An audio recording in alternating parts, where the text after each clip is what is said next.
자, 심화 그 독해 그 훈련 강의를 개강을 할 텐데, 이 강의는 제 기억에는 2006년 정말 오래 지났죠.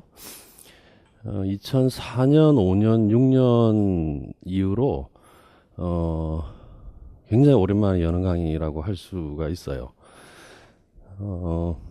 예전에는 범위가 많이 안 잡혔었기 때문에 1, 2의 이론이 사실은 전 영역을 다 다뤘거든요. 1, 2월 달에. 지금 뭐 교육학 하듯이.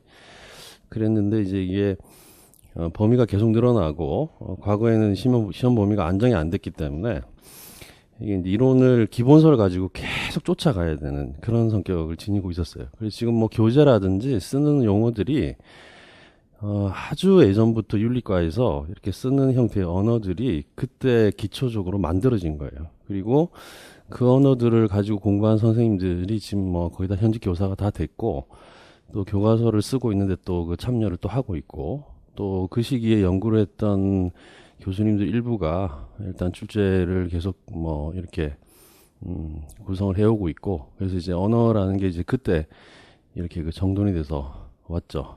그래가지고 2006년도에 이 6월달 강의 끝으로 2006년 7월 달에 개강을 했는데 실강에 그때 120명 가까이가 왔어요. 학원에서도 굉장히 놀랬고, 그래서 그 이후에 이제 수강생이 좀 많아지기 시작하면서 2007년 문제가 제 기억에 봤더니 이제 난이도가 떨어지기 시작을 하면서 임용 문제의 범위가 전반적으로 이렇게 잡혀나가는 형태.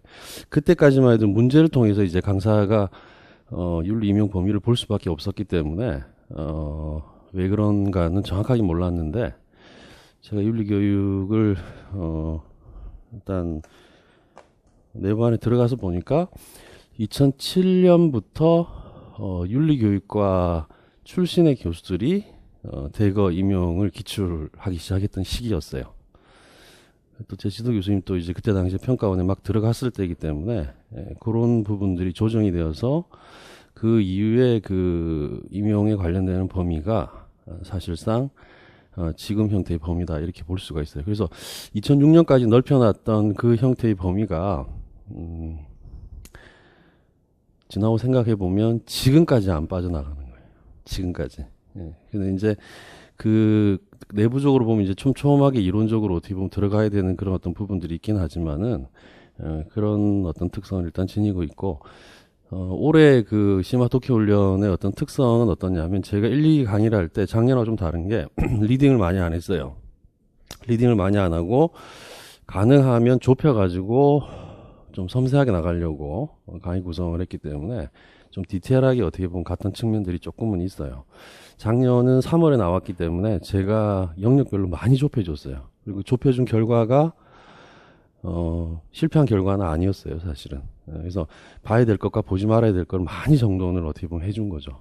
작년 초에 이제 범위가 대충 그럴 거다라고 하는 어떤 직관적인 예상을 대충 했기 때문에 대학은 대학대로 특강을 많이 하는데 굉장히 혼란스러워하고 있고, 학원대로 이제 학생들이 공부하는 자료나 범위들이 쌓여가지고 정돈이 안 되고 있는 상황이었고, 학부 강의를 해봤을 때 제가 임용문제 관련해가지고 공지를 해서 범위를 해서 첨삭을 해본 결과 과거에 객관식 하기 이전의 학생들보다 현저하게 답안 수준이 떨어진다는 걸 제 눈으로 확인을 일단 했기 때문에, 적어도 이 정도 범위에서 이 정도로 가면 적정 부분에서 한 100명 이상만 뽑아주면 저는 제 수강생들이 승산이 있다라는 결론을 3월 달에 어떻게 보면 가졌던 것이죠. 그리고 이제 올해 이렇게 구성이 돼서 이렇게 나왔는데, 올해 지금 3월 달부터 6월 달 강의가 사실 특성은 이제 두 가지 부분인데, 한 80% 정도의 어떻게 보면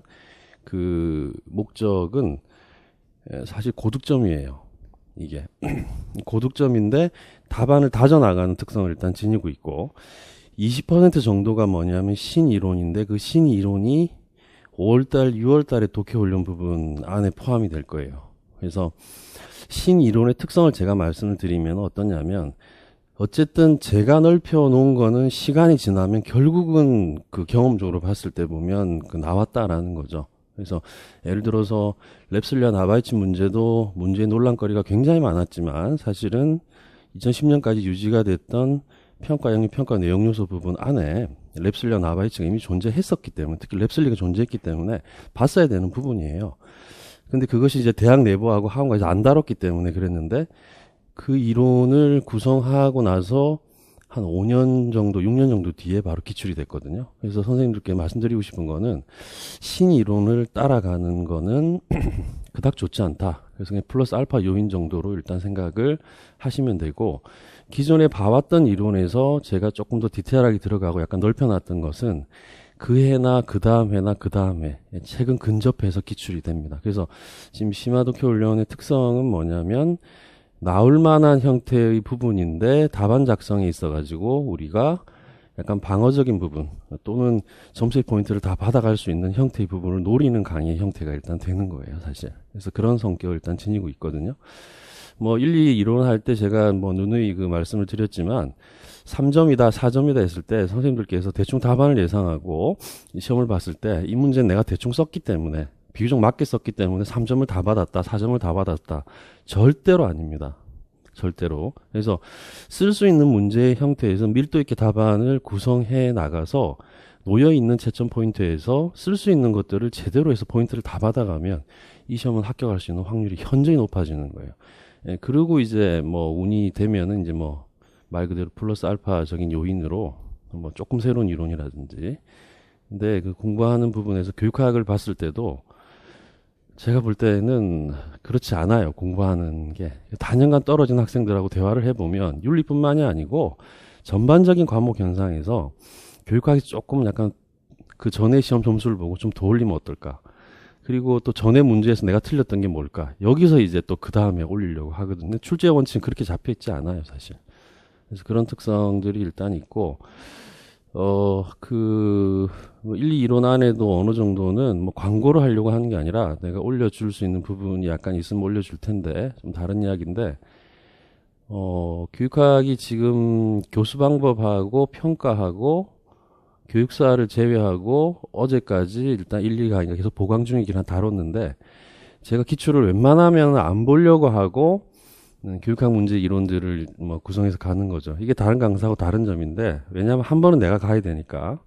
그래서 쭉 나갔는데 영교과 그 조교가 그 세 개 영역을 빼고 선생님 1, 2월 나가는 프린트에서 기출이 75% 가까이가 잡힌다라고. 그래서 하나하나 제가 다 읽어보고 가는 거예요. 그래서 언어들이 선생님들께서는 뭐 교육학 보는 데 있어가지고 별로 힘은 굉장히 안 들겠지만, 일단은 자료를 올려줄 테니까 그 부분을 출력을 해가지고 시간 될 때 기존에 가지고 있는 자료들하고 비교해서 그렇게 한번 제가 볼 땐 보시면 뭐 임용 공부하는 부분에 도움이 될 거예요.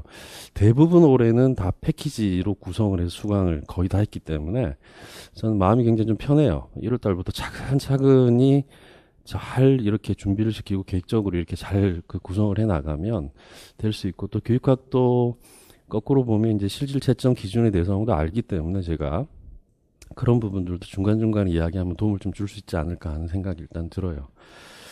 자, 시마도쿄 훈련의 특성은 제가 지금 바로 올라온다고 시간적으로 텍스트를 못 가지고 왔는데, 제가 첫 주만 말씀을 드릴 거예요. 첫 주는 지금 플라톤 국가에서 일부 부분과 아리스토텔레스 앤 니코마코스 윤리학입니다. 자, 2주차부터는 제가 어떤 텍스트에서 빼는지에 대해서는 말씀을 안 드릴 겁니다. 그래서 학자명만 제가 말씀을 드릴 거거든요, 끝까지. 그런데 이제 원문뿐만이 아니고 윤리교육과에서 어느 정도 부분에서 쓸 수 있는 부분에서 선생님들이 뭐 많은 논문이나 이런 것들을 받아서 공부를 해봐야 어떻게 보면 비효율적이라고 할 수 있어요. 그래서 논문 같은 경우에 제가 이제 읽어보고 필요한 내용들을 발췌해서 구성을 해서 들어가고, 또 일반적인 기본서 형태는 아니지만 대충 또 좋은 글이 있다면 관련해가지고 계속 그런 방식으로 해가지고 강의가 일단 이렇게 진행이 돼서 나갈 거예요. 그래서 그런 특성을 가지고 있는 게 지금 3월부터 6월달까지 나가는 부분이다.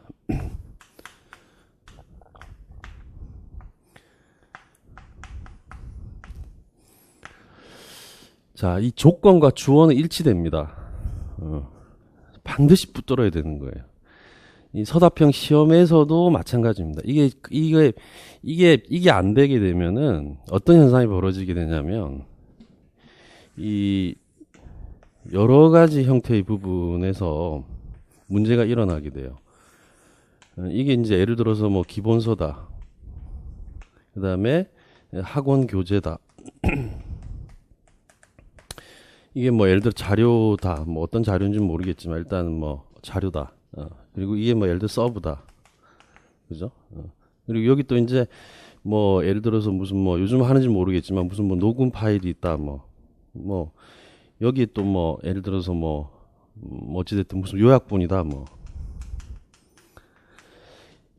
이게 지금 다 따로 놀거든요. 나중에 가게 되면. 그러면 쉬운 거를 찾게 돼요. 뒤에 가서는. 근데 이거는 스스로가 자발적으로 쉬운 걸 찾는 게 아니라 밀려서 수동적으로 찾는 겁니다. 이렇게 되면 언어가 전부 뒤에 가게 되면은 다 분산이 되게 돼서 나중에 실질 시험에서는 쉬운 게 인출이 될 확률이 굉장히 확률적으로 높아집니다. 그게 지금 나타나는 현상이거든요.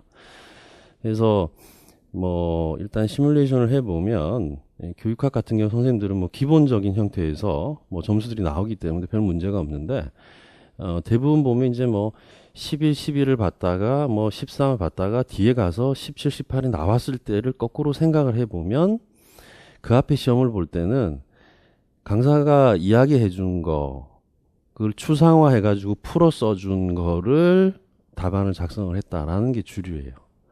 결국에는 어느 정도 들어가야 되는 언어들이 들어가지 않았기 때문에 내가 점수를 많이 못 받았구나라는 게 지금 다른 어떻게 보면 그 교육학 하는 그러니까 다른 전공들에서 나타나는 현상이거든요. 그래서 임용도 지금 바로 그런 어떤 부분이에요. 그래서 합격을 막고 있는 부분이 일요일 강의 때 누차 강조했지만 자료나 정보 때문에 합격을 막고 있는 상황이 바로 지금의 어떻게 보면 상황이다 이렇게 볼 수가 있습니다. 그래서 이 조건과 주어를 놓치지 말라라고 한다는 건 뭐냐면 선생님들이 1월달, 2월달에 기본 이론을 지금 심화 강독 강의 듣는 선생님 아주 극소수를 제외하고는 이 이론들을 거의 다 지금 듣고 왔어요. 그러면 이 이론을 들을 때 분명히 어떤 특정 형태의 개념이나 이론들이 나옵니다. 그게 바로 주어 위치에 이렇게 있는 거죠. 그리고 실질 문제도 뭐냐면 그걸 묻고 있어요. 여기 이렇게 정합이 돼야 되겠죠. 그죠? 그러면은 이 기본 이론 자체가 이런 형태 기본서의 언어를 기출이나 많이 어떻게 보면 담고 있는 게 일단 그 제 교재인데 요 형태 부분에서 이렇게 가서 문장에서 수로가 오겠죠. 이 조건 안에도 주술 구조가 분명히 존재합니다. 이게 지금 말 그대로 대응이 돼야 돼요. 자, 대응이 돼야 되는데 일반적인 정의가 있고 좀 풀려서 가는 정의가 있는데 선생님들이 지금 심화 독해 훈련에서는 뭐냐면 이 주어를 다시 확인하는 겁니다. 이 주어를 확인하고 주어에서 뭐 하는 부분에서 중간에 뭐가 들어가냐면 분명히 구하고 또 단어가 또 들어가게 되어 있어요. 구와 단어가. 여기서 지금 밀도 있게 우리가 보고 있는 이 독해에 관련되는 독해 자료들이 있을 거 아니에요. 그죠? 그래서 뭐 이 독해 자료가 뭐 3월달하고 4월달 자료가 될 수도 있고 5월달하고 6월달 자료가 될 수도 있어요. 요걸 빼내야 돼요. 요걸 빼가지고 붙여가지고 구성을 하게 되면 요게 돼 있으면 요것과 이게 같기 때문에 뭐하고 연결이 되냐면 지문 보는 거하고 연결이 돼요.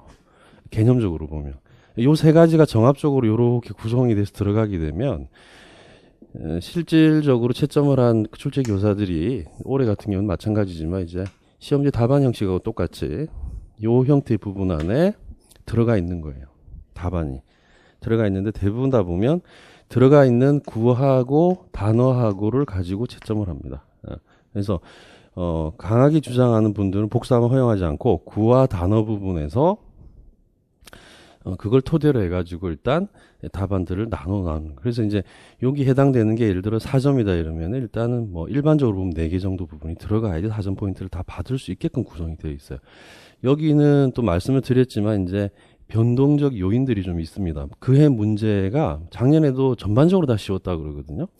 쉬웠을 때는 변별을 많이 둔다 평가에서. 그리고 문제가 어렵다라고 했을 때 오히려 기회일 수 있는 게 복수답안 허용이 좀 많이 돼요. 일단 평가 부분에서 사실은. 그래서 그런 부분에서 약간 여진이 있지만은 이런 형태로 간다. 그럼 이 부분 자체에서 답안 작성에서 구성이 되는 거는 뭐냐면 바로 주로 보면 대부분 뭘 찾냐면 원문과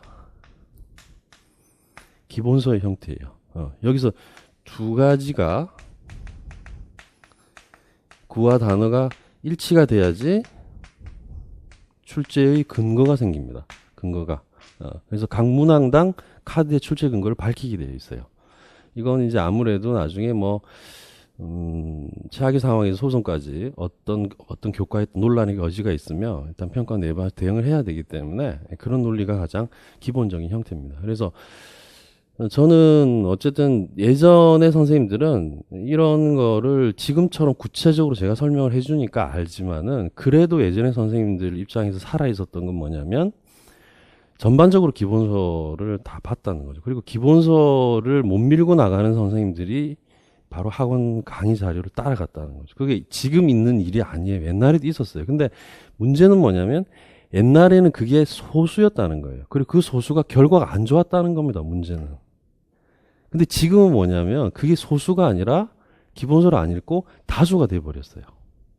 이게. 그러니까 이게 지금 나타나는 문제가 대학에 있는 교수님들도 너무 애들이 떨어진다. 이제 어떻게 해야 되냐.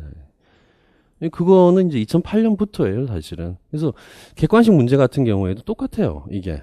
지금. 명확하게 모르기 때문에 의미부여가 들어가는 거고, 그래서 바로 틀려 나간 거거든요. 근데 이제 대학은 대학대로 신경을 쓸 수밖에 없는 어떤 환경적, 외부적 요인들이 있었기 때문에 그걸 그렇게 가고, 또 객관식이었으니까 1차에서 어느 정도 신경을 좀 써주면 넘어가면 1차를 잘 넘어가는 확률이 많은 학교들은 뒤에는 또 이렇게 약간 이런 식으로 갔는데 이게 서답형으로 바뀌고 나니까 기본서를 읽는 힘들이 약해지게 되니까 이 답안을 갖다 받아봐도 그렇고 학생들이 구조적으로 사고하는 방식 자체가 굉장히 약해지는 어떤 결론들이 나오게 되는 거죠.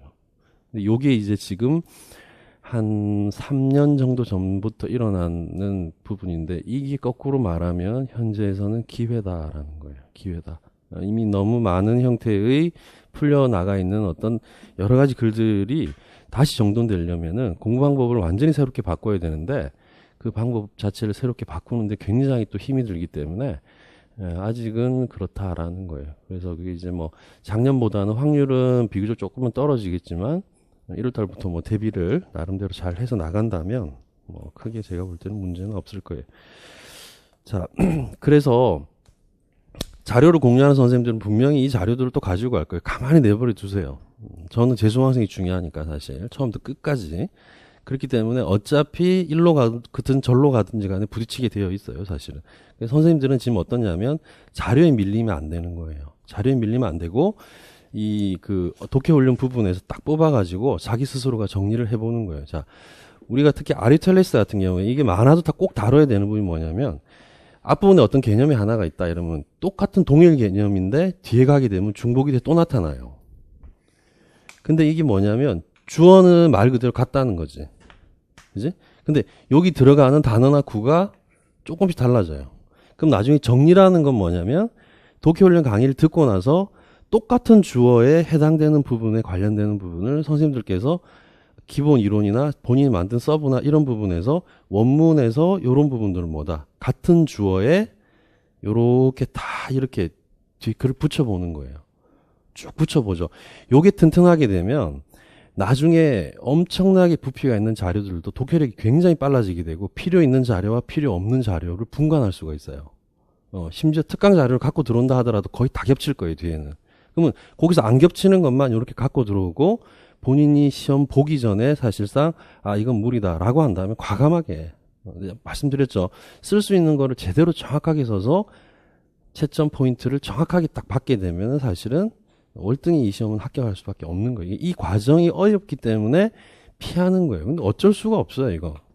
일일에 말씀드렸듯이 뽑는 인원수가 제한되어 있기 때문에 그런 거예요, 이게. 아무리 그 시간이 변했다 하더라도. 자, 그렇게, 자, 진행이 될 겁니다. 자, 1페이지. 자, 들어가 봅시다.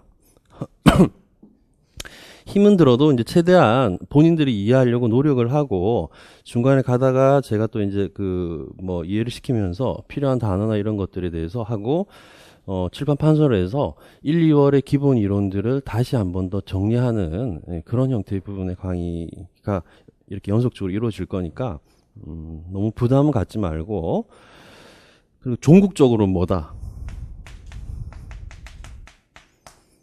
이거예요. 지금 독해훈련의 특성이. 그래서 긴장은 되고 시험에 떨리긴 하지만은 뭐다, 내가 기본 이론 보고 원문하고 좋은 글들 봤기 때문에 좋다, 언어학자는 분명히 나올 거다라는 거예요. 그러니까 시험장에서 어떠냐면 어떤 부분이 나와도 내가 봤기 때문에 내가 풀어낼 수 있다라는 거예요. 그게 아주 중요해요. 서답형 시험에서. 이미 그 전에 딱 꺾이게 되면 그냥 이 시험은 뭐 비슷한 점수의 결과밖에 안 나와요, 사실. 자, 봅시다. 자, 1페이지에. 자, 동굴의 비유인데, 플라톤이 국가에서, 태양의 비유. 자, 태양을 이데아에 일단 비유를 하고, 그죠? 그래서 모든 만물들은 사실은 태양 없이는 존재할 수밖에 없다. 존재할 수 없다. 이렇게 주장을 하고, 또 선분의 비유에 대해서 언급을 해요. 그래서 수학적 지식과 그 다음에 철학적 지혜에 대해서 가장 높은 지식이라고 이야기를 하고, 물리적 지식과 우리가 말하는 어떤 상상력 이런 것들을 가장 낮은 지식의 형태다라고 이야기를 하는 거죠. 그러고 나서 이제 동굴의 비유로 오게 됩니다. 자, 그러면 다음으로는 교육 및 교육 부족과 관련된 우리의 성향을 이런 처지에다 비유해 보게나 라고 돼 있죠. 그래서 우리가 교육받은 사람과 교육받지 않은 사람에 대한 부족에 대해서 이야기를 하고 있는 겁니다. 일상적으로 적용해 볼 수 있는 거죠. 이를테면 지하의 동굴 모양을 한 거처에서, 즉 불빛 쪽으로 향해서 길게 난 입구를 전체 동굴의 너비만큼이나 넓게 가진 그런 동굴에서 어릴 적부터 사지와 목을 결박당한 채로 있는 사람들을 상상해 보게. 이거밖에 본 게 없다는 거예요. 동굴 안에 있는. 그죠? 자, 환경적 조건이죠. 그죠? 이것밖에 못 본 거예요, 세상을. 그래서 교육이 중요한 거죠. 그만큼만 일단 볼 수밖에 없게끔 교육을 받았기 때문에. 임용도 똑같은 거예요. 자, 그래서 이들은 이곳에 머물러 있으면서 앞만 보도록 되어 있고, 포박 때문에 머리를 돌릴 수도 없다는. 이들의 뒤쪽에서는 위쪽으로 멀리에서 불빛이 타오르고 있네. 또한 이 불과 제수들 사이에는 위쪽으로 가로로 길이 하나 나 있는데, 이 길을 따라 흉장이 세워져 있는 걸 상상해 보게.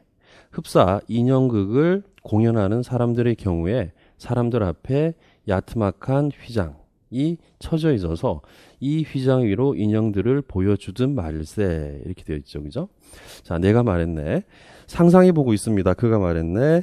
자, 더 나아가 또한 상상해 보게나 이 흉장을 따라 이 사람들이, 자, 줄을 꺼보면 온갖 인공의 물품들을 이렇게 이야기를 하고 있어요. 온갖 인공의 물품들을. 자, 이걸 이제 뭐 풀어보면, 그리고 돌이나 나무 또는 그 밖의 온갖 것을 재료로 하여 만들어진 인물상들 및 동물상들을 이다미로 쳐들고 지나가는 걸 말일세. 이렇게 이야기를 합니다. 사람들이, 그죠? 자, 눈에 보이는 것들이 이게. 그죠? 그래서 온갖 인공의 물품들은 라고 한다는 가시적인 것, 눈에 보이는 것들. 자, 이런 것들에 대해서 지금 언급을 하고 있죠. 자, 넘어가 보면, 또한 이것들을 쳐들고 지나가는 사람들 중에서 어떤 이들은 소리를 내나 어떤 이들은 잠자코 있을 수도 있네. 이렇게 돼 있죠. 소리를 내나. 자, 줄 거 봐요. 이상한 비유와 이상한 재수들. 이상한 비유와 이상한 재수들을 말씀하시는군요. 그가 말했네. 이렇게 됐죠. 그죠? 자, 이 플라톤이 쓴 글인데 사실 소크라테스의 대화의 전형적인 방식입니다. 한쪽으로 몰고 가고 있는 거예요. 지금 인공에 관련되는 어떤 가시적인 것들과 그 다음에 이상한 비유와 이상한 재수들이죠. 그죠? 이 지금 제대로 파악하지 못하는 사람들인 거예요. 이데아에 대해서. 자, 그래서 내가 말했네. 우리와 같은 사람들일세. 글쎄, 우선 이런 사람들이 불로 인해서 자기들이 맞은편 동굴 벽면에 투영되는 그림자들 이외에 자기들 자신이나 서로의 어떤 것인들 본 일이 있을 것으로 자네는 생각하는가. 이렇게 돼 있죠. 그죠? 그러니까 그림자 말고 실제로 무엇을 본 사람들이 있나 없나를 물어보는 것이죠. 실상 이들이 일생을 통해서 머리조차 움직이지 못하도록 강제당했다면 어떻게 볼 수 있었겠습니까? 그가 반문했네 라는 거죠. 그죠? 그가 반문했네. 그럼 만약에 교육이 이런 형태의 교육이라면 자기가 본 것만 사실 알고 있는 것이죠. 그 이외의 것들에 대해서는 전혀 모르고 있는 거죠. 그럼 운반되는 것들에 대해서는 어떻게 했는가? 이 역시 마찬가지가 아니겠는가? 물론입니다. 그러므로 만일에 이들이 서로 대화, 토론을 할 수 있다면 이들은 자신들이 벽면에서 보는 것들을 지칭함으로써 지나가는 것, 실물들을 지칭하는 것으로 상정할 것이라고 자넨 생각하지 않는가 했더니 그야 필연적입니다. 그러면 이 감옥의 맞은편 벽에서 또한 메아리가 울려온다면 어떻게 했는가?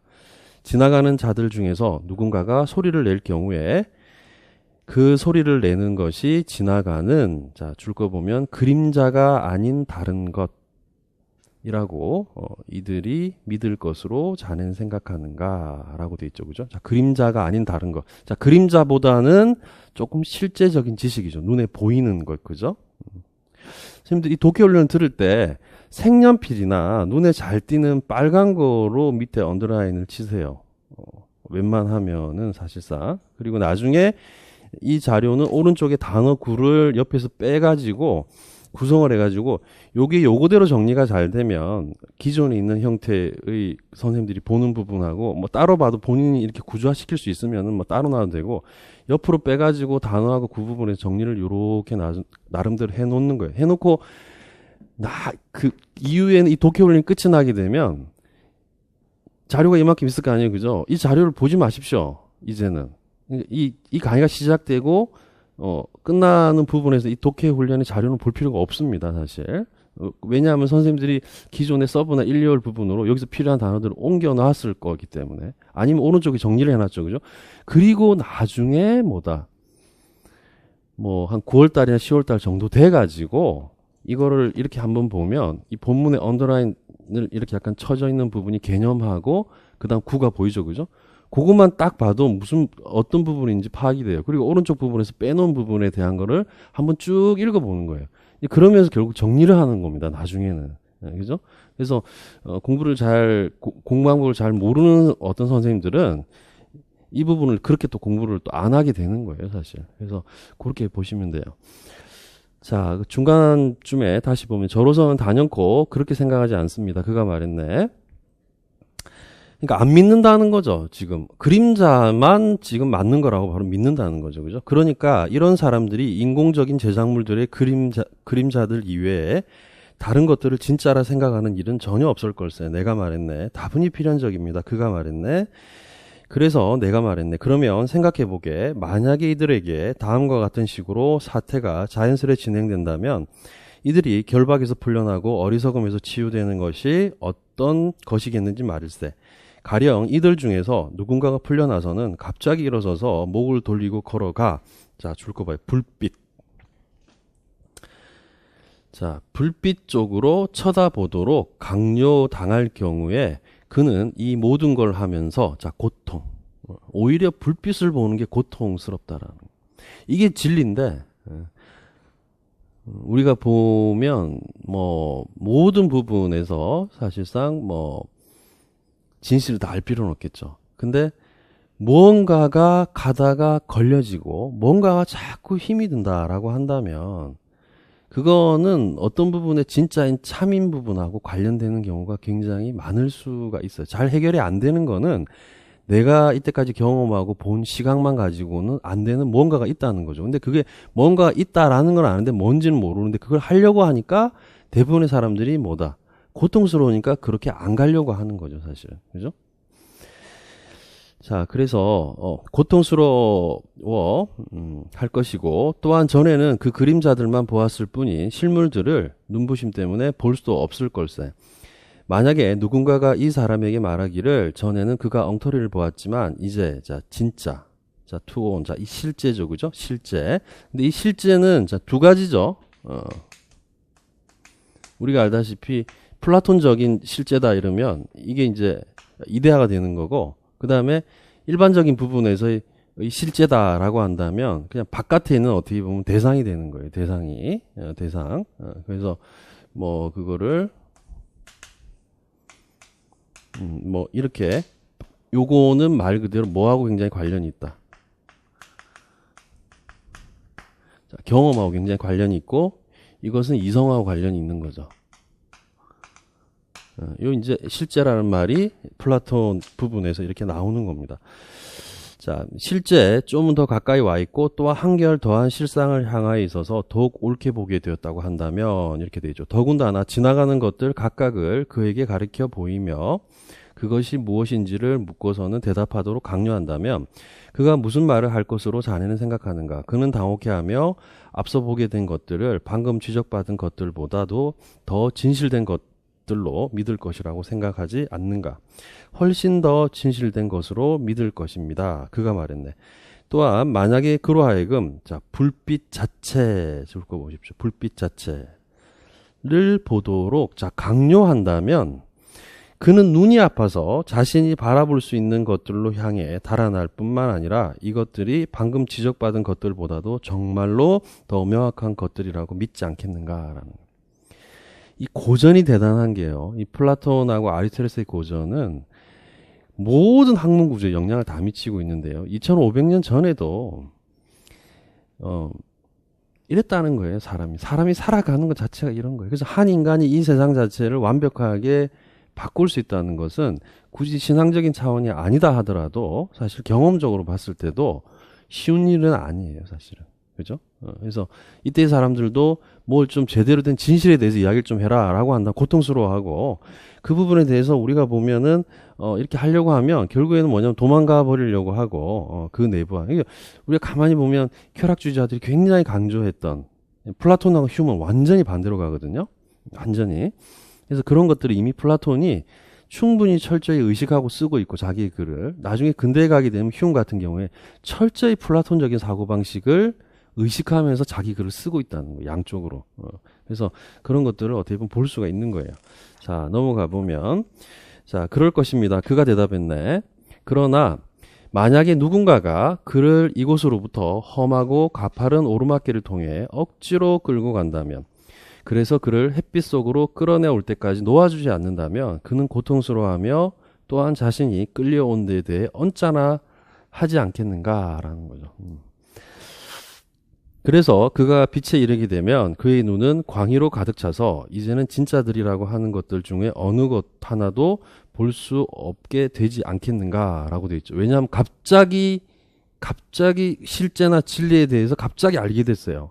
그러면 갑자기 그게 알게 되니까 눈부심이 굉장하니까 이게 처음에는 분간이 잘 안 간다는 거예요. 그죠? 그러니까 이거는 뭘 의미하냐면 우리가 어떤 일을 할 때 보면 진짜의 어떤 일을 할 때 보면 중간에 반드시 고통이라는 과정이 온다는 거예요. 과정적으로 보면 플라톤적으로 봤을 때도 사실은. 자, 그래서 적어도 당장에는 볼 수 없겠죠. 그가 대답했네. 그러기에 그가 자 네모해 보십시오. 높은 곳의 것들 높은 것의 것들을 보게 되려면 줄 거 보면 자, sin 에테이아 이렇게 돼 있어요. 그죠? 그래서 익숙해짐 이렇게 돼 있죠. 그죠? 자, 익숙해짐이 필요하다고 나는 생각하네 라고 돼 있어요. 그죠? 익숙해짐이 필요하다. 어느 정도는. 자, 처음에는 그림자들을 제일 쉽게 보게 될 것이고 그 다음으로는 물속에 비친 사람들이나 또는 다른 것들의 상을 보게 될 것이며 실물들은 그런 뒤에야 보게 될 걸세. 또한 이것들에서 더 나아가 하늘에 있는 것들과 하늘 자체를 밤에 별빛과 달빛을 봄으로써 더 쉽게 관찰하게 될 걸세. 낮에 해와 햇빛을 봄으로써 그것들을 관찰하는 것보다도 말일세. 어찌 그렇지 않겠습니까? 마지막으로는 그가 해를 물속이나 다른 자리에 있는 해의 투영으로서가 아니라 제자리에 있는 해를 그 자체로 보고 그것이 어떤 것인지 관찰할 수 있게 될 것이라고 나는 생각하네 라고 돼 있죠. 그죠? 자, 제자리에 있는 해 그 자체. 비유적으로 지금 이야기를 하고 있는 거예요. 필연적으로 그럴 것입니다. 그가 말했네. 또한 다음으로 그는 태양에 대해서 벌써 이런 결론을 내리고 있을 걸세. 즉 계절과 세월을 가져다주며 보이는 영역에 있는 모든 것을 다스리며 또한 어떤 면에서는 그를 포함한 동료들이 보았던 것의 자 원인 이렇게 나왔어요. 자, 원인이 되는 것 것이 바로 이것이라고 말일세. 이렇게 돼 있죠. 그죠? 그 태양과 원인을 지금 같게 보고 있다. 자, 태양이라는 부분과. 그가 다음으로 그런 결론을 이르게 될 것이라는 건 분명합니다. 그가 말했네. 어떤가? 이 사람이 최초의 거처와 그곳에 있어서의 자, 지혜란 말이 나와요. 지혜. 그리고 그때의 동료 죄수들을 상기하고서는 자신의 변화. 처음에는 굉장히 좀 고통스럽고 안 보려고 하다가 봤는데 너무 사실 눈이 부시고 그랬는데 점차적으로 익숙해짐이 되고 나서 자기 자신이 바로 변화했다라는 거예요. 그죠? 해서 자신은 자 행복이란 말이 나왔어요. 플라톤이 여기서 지금 자 행복. 플라톤은 현실 세계에서 행복은 이루어질 수 없다고 봤어요. 근데 여기서 지금 말하는 부분에서 이 사람은 철학자를 이야기하거든요. 이 사람은 결국에는 이상세계에 관련되는 부분으로 실제를 봤기 때문에 그제서야 비로소 행복해질 수 있다라고 말을 하는 것이죠. 그래서 자신의 변화로 해서 자신은 행복하다고 여기되 그들을 불쌍히 여길 것이라고 자는 생각하지 않는가? 그러고 말고요 라고 이렇게 하죠. 그죠?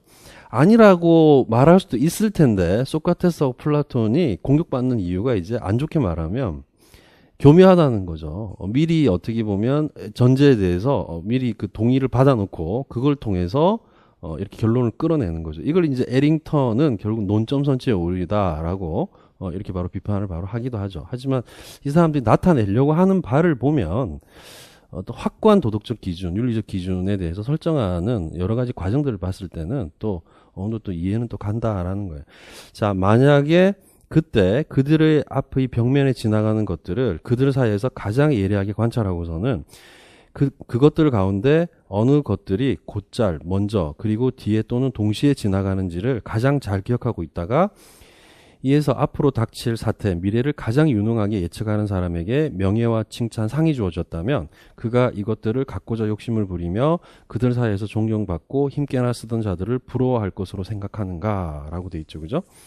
아니면 호메로스의 처지가 되어 땅떼기조차 없는 사람의 농노로서 남의 머슴살이를 몹시도 바랄 것으로 그리고 그런 것들에 대해 의견을 가지며 그런 식으로 사는 이보다는 무슨 일이든 겪어내려 할 것으로 생각하는가. 그런 식으로 사는 이보다는 오히려 이런 식으로 모든 것을 겪어내는 쪽을 그가 택할 것으로 저는 생각합니다. 라는 겁니다. 그래서 뭐 현실에 있어서의 뭐 굉장히 유용한 어떤 형태의 부분보다도 사실은 플라톤의 이데와 관련되는 실제와 관련되는 부분에서 판단 자체를 갖는 쪽으로 선택할 거라고 동의를 받아내죠. 그런 식으로 사는 이보다는 그러니까 자 그래서 내가 말했네. 그러면 이 점 또한 생각해 보게. 만약에 이런 사람이 다시 동굴로 내려가서 이전의 같은 자리에 앉는다면 그가 갑작스레 햇볕에서 벗어나왔으므로 그의 눈은 어둠으로 가득 차 있게 되지 않겠는가. 오히려 보면. 그래서 갑자기 밝은 데 있다가 어두운 데 갔더니 적응이 안 되는 상태예요. 물론 그럴 것입니다. 그가 대답했네. 그렇지만 만약에 그가 줄곧 그곳에서 죄수 상태로 있던 그들과 그 그림자들을 다시 판별해 봄에 있어서 경합을 벌이도록 요구받는다면 그것도 눈이 제 기능을 회복도 하기 전에 시력이 약한 때에 그런 요구를 받는다면 어둠에 익숙해지는 이 시간이 아주 짧지는 않을 것이기에 그는 비웃음을 자초하지 않겠는가. 또한 그에 대해서 그가 위로 올라가더니 눈을 버려 가지고 왔다고 하면서 올라가려고 애쓸 가치조차 없다고 하는 말을 듣게 되지 않겠는가. 자, 이 구절이 굉장히 중요해요. 그래서 자, 줄 쭉 꺼보면 자, 자기들을 풀어주고서는 위로 인도해 가려고 꾀하는 자를 자신들의 손으로 어떻게든 붙잡아서 죽일 수만 있다면 그를 죽여버리려 하지 않겠는가. 철학자죠. 그죠? 물론 그러려 할 것입니다. 그가 대답했네. 이렇게 된 거예요. 실제에 대해서 언급하고 실제에 대해서 이야기를 함에도 불구하고 마치 그런 거예요. 플라톤하고는 극단으로 다른 니체조차도 마찬가지입니다. 사실. 그 광인들이 보면 신은 죽었다라고 이야기를 할 때 사람들이 믿지 않죠. 그죠? 산 위에 있는 신들이 밑으로 내려가지 말라라고 이야기해도 결국엔 차라투스트라는 그 말을 듣지 않고 내려갑니다. 내려가서 자기가 알고 있는 것들에 대해서 이야기를 하는데 사람들은 자기를 믿지 않아요. 그때 말하는 인물과 철학자 이쪽 말하는 인물은 전혀 다른 인물이에요. 양자인데 이쪽은 뭐냐면 완전히 디오니소스적인 어떤 인간이고, 그러니까 욕구나 욕망적인 충동적인 인간이고, 지금 플라톤이 말하는 어떤 사람은 굉장히 이성적인 사람이고 이런 사람인데 오히려 일반적인 사람들은 그 사람들을 오히려 죽여버리려 하지 않겠는가. 현실 정치에서도 이런 부분들이 나타나는 거죠, 사실상. 자, 그래서 물론 그러려 할 것입니다. 그가 대답했네. 그러면 여보게나 자 글라우콘, 자 소피스트입니다. 굉장히 잘 등장합니다. 그래서 플라톤 국가에 이 전체 비유를 앞서 언급된 것들에 적용시켜야만 하네. 시각을 통해서 드러나는 곳을 감옥의 거처에다 비유하는 한편으로 감옥 속의 불빛을 자 줄 거 봐요. 자 태양의 힘에 비유함으로써 말일세. 이미 동굴의 비유에는 앞서간 바로 태양의 비유가 이렇게 들어와 있기 때문에 굳이 태양의 비유를 따로 떼서 구성을 안 한 이유가 바로 이제 이겁니다. 이 부분만 어느 정도 보면 충분히 되니까. 그리고 위로 오름과 높은 곳에 있는 것들의 구경을 자네가 자 줄 거 봐요. 지성에 의해서라야 알 수 있는 영역입니다. 지성에 의해서라야. 그래서 이제 지성이나 이성을 통해서 알 수 있는 그런 형태의 부분이죠, 그죠? 자 향한 혼의 등정으로 간주한다면 자네는 내 기대에 적중한 셈이 될 걸세. 자네는 이걸 듣고 싶어하니 말일세. 그렇지만 그게 진실인지 어떤지는 아마도 신이나 알 걸세. 아무튼 내가 보기에는 이런 것 같으이. 즉 최종 결론인데요. 자, 인식할 수 있는 영역에 있어서 최종적으로 그리고 각고의 끝에 보게 되는 것은 네모. 조음의 이데아이다. 선의 이데아이다. 라는 겁니다. 그러나 일단 이를 본 다음에는 이것이 모든 것에 있어서 모든 옳고 아름다운 훌륭한 것의 원인이라고 뭐가 선의 이데아가 또한 가시적 영역에 있어서는 빛과 이 빛의 주인을 낳고 지성에 의해서라 알 수 있는 영역에서도 스스로 주인으로 진리와 지성을 제공하는 것이라고. 그리고 장차 사적으로나 공적으로나 슬기롭게 행하고자 하는 자는 이 이데아를 보아야만 한다고 결론을 내려야만 하네. 자, 그러나부터 이 문장을 묻고싶시오. 자, 조음의 이데아를 수식하는 형태의 문장입니다. 이게 자, 원인이 되어 있고요. 훌륭하고 그 다음에 가시적이고 그 다음에 지성적인 부분이고요. 자, 저로서는 할 수 있는 한 저 역시 생각을 같이 합니다. 그가 말했네. 자, 그러면 이 점에 대해서도 의견을 같이 하여 놀라는 일이 없도록 하게. 즉, 이 경지에 이른 사람들은 인간사의 마음을 쓰고 싶어하지 않고 현실이죠. 이들의 혼은 언제나 높은 곳에서 지내기를 열망한다는 사실을 말일세. 그건 이 경우 역시 앞서 말한 비유대로라면 아마도 그럴 것이라고 생각되기 때문에 내가 말했네. 물론 그럴 것입니다. 라고 돼 있죠. 이제 지금 플라톤의 동굴의 비유에 다예요. 과거에 한번 기출이 한번 되긴 됐죠, 그죠? 그래서 기출을 보고 구성을 해서 뭐 그랬다기보다는 동굴의 비유에 관련되는 거를 한번 읽어본 상태이기 때문에 기출이 된다 하더라도 누구보다도 선생님들은 만약에 나온다면 이 문제를 잘 풀어볼 수가 있는 거예요. 누구보다도. 대부분 다 이제 그냥 풀어놓은 형태의 부분에서 플라톤의 이데아에 대해서 공부를 대부분 다 했기 때문에 바로 그런 형태의 부분이 되는 거죠.